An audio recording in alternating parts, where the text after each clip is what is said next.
ജനകീയ സമരം ഫലം കണ്ടു. വാഴത്തോപ്പ് പഞ്ചായത്തിലെ കൊക്കരക്കുളത്തെ അനധികൃത പന്നി ഫാം പൊളിച്ചു നീക്കാൻ ജില്ലാ ഭരണകൂടത്തിന്റെ നിർദ്ദേശം. Idukki sub collector doctor Arun S Nair സ്ഥലം സന്ദർശിച്ച ശേഷമാണ് പന്നി ഫാം ഉടമകൾക്ക് പൊളിച്ചു നീക്കാൻ നിർദ്ദേശം നൽകിയത്. വാഴത്തോപ്പ് പഞ്ചായത്തിലെ മണിയാറൻകുടിക്ക് സമീപം കൊക്കരക്കുളത്ത് സ്വകാര്യ വ്യക്തി നടത്തിവന്നിരുന്ന പന്നിഫാമിനെതിരെ കഴിഞ്ഞ ചില ദിവസങ്ങളായി നാട്ടുകാർ പ്രക്ഷോഭം ഉയർത്തിയിരുന്നു. യാതൊരു അനുമതിയുമില്ലാതെ പ്രവർത്തിക്കുന്ന ഫാമിൽ നിന്നും മാലിന്യങ്ങൾ സമീപത്തെ തോട്ടിലേക്ക് ഒഴുക്കിവിടുന്നത് ശ്രദ്ധയിൽപ്പെട്ടതോടെയാണ് നാട്ടുകാർ രംഗത്ത് വന്നത്. സമീപത്തെ തോട്ടിൽ ഫാമിലെ മാലിന്യങ്ങൾ ശ്രദ്ധയിൽപ്പെട്ടതോടെ വാഴത്തോപ്പ് പഞ്ചായത്തിലും ആരോഗ്യവകുപ്പ് അധികൃതർക്കുമെല്ലാം നാട്ടുകാർ പരാതി നൽകിയിരുന്നു എങ്കിലും മറ്റ് നടപടികളൊന്നും ഉണ്ടായില്ല.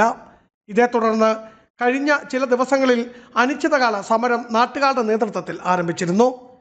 ഇതേ തുടർന്ന് Idukki sub collector doctor Arun S Nair സ്ഥലം സന്ദർശിച്ചു.